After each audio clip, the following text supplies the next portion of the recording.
Jesus frees a man from evil spirits. Jesus and his followers sailed on across the lake. They sailed to the area where the Gerasene people live, across from Galilee. When Jesus got out of the boat, a man from that town came to him. This man had demons inside him. For a long time he had worn no clothes. He did not live in a house, but in the caves where the dead were buried. The demon inside the man had often seized him, and he had been put in jail with his hands and feet in chains. But he would always break the chains. The demon inside him would force him to go out to the places where no one lived. Jesus commanded the evil spirit to come out of the man. When the man saw Jesus, he fell down before him, shouting loudly, "What do you want with me, Jesus, Son of the Most High God? Please don't punish me." Jesus asked him, "What is your name?" The man answered, "Legion." He said this and that his name was Legion because many demons had gone into him. The demons begged Jesus not to send them into a bottomless pit.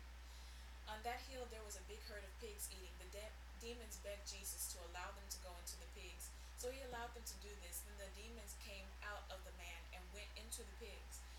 The herd of pigs ran down the hill into the lake, and all were drowned. The men who were caring for the pigs ran and told the story in the fields and in the town. People went out to see what happened. They came to Jesus and found the man sitting there at the feet of Jesus. The man had clothes on and was in his right mind again. The demons were gone. This made the people afraid. The men who saw these things happen told the others all about how Jesus made the man well. All those who lived in the area around Gerasa asked Jesus to go away because they were afraid. So Jesus got into the boat to go back to Galilee.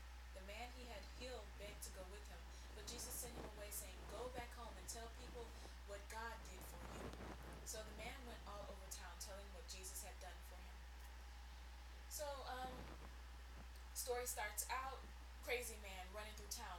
Have you seen those videos on social media where people on that drug Flocka or just any drug really, and they're out in the streets running, banging their head into car windows, just doing crazy, unhuman like stuff?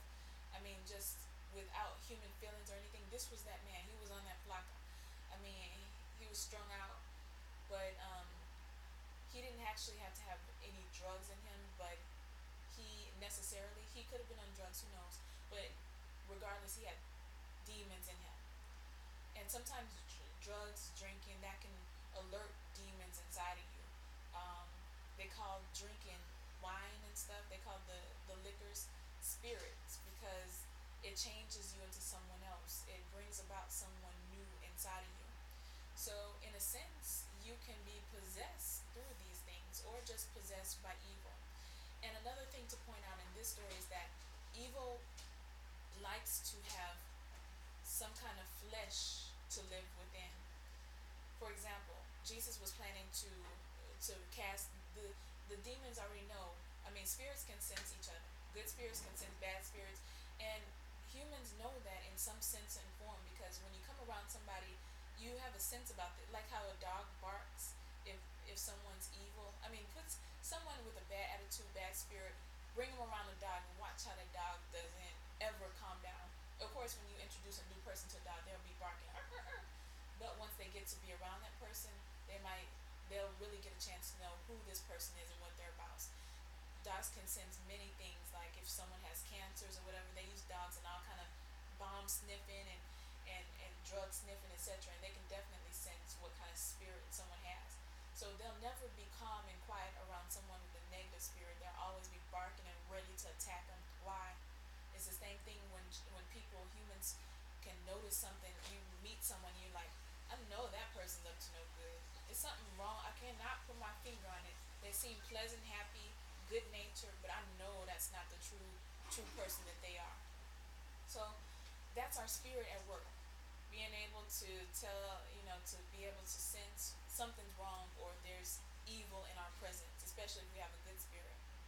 So, not yet. I'm almost done. So, this is what evil spirits were embodied in this man, making him go around town doing crazy things, and people just known him as that's the crazy man. They leave him alone. He would go and live in caves where like dead bodies were supposed to be. He didn't live. He lived in like burial caves where dead bodies live in the regular population because he's just crazy. So Jesus comes up in him, and he doesn't even really have to say anything. Demons spot this good spirit coming from a long way away, and not only good spirit, God's spirit. That is God, the creator of them. They know this person has the power to cast me anywhere. So they were thinking, the evil spirits were thinking, wow, he's going to cast us into a pit. I know it. He's going to send us to the pit, to the pits of hell. I want to stay on this earth, so I would take anything then to get sent back to there. So, and you can imagine, pits of hell, it's a place where nobody wants to be. So evil might make a deal or send someone out on a mission. Hey, go do this. Like evil spirits are being sent out just like good spirits are. It's a battle between good and evil.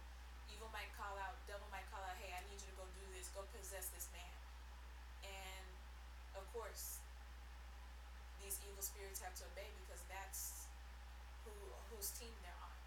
So they go out and they sense Jesus coming, power of God, God in the flesh coming. They know that it's time he's gonna cast them out somewhere, pull them out of that body that they've been embodied in. And they'd rather, instead of being put into a bottomless pit, they'd rather go and at least being put in some kind of flesh, even if it's an animal. So they begged Jesus, please just send us into the pigs. Don't do away with us and throw us in a bottomless pit.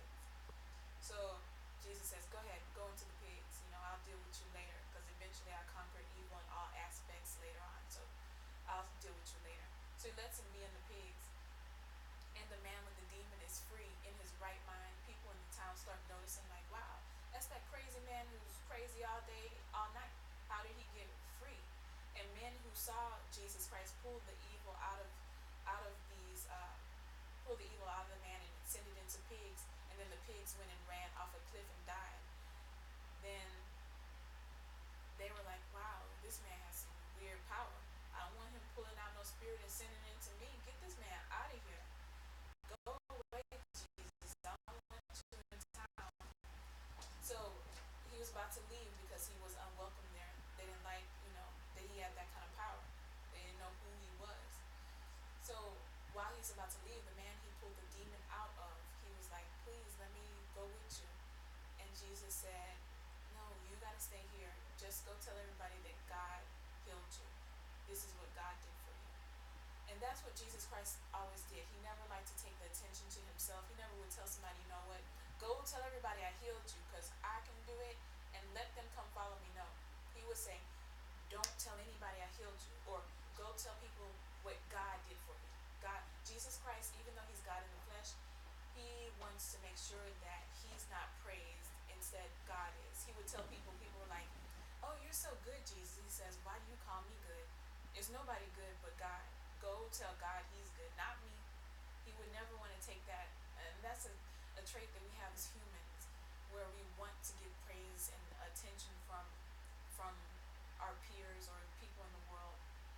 But we should always give glory to God and make sure that we're not the one that people are turning to and following, but instead God is.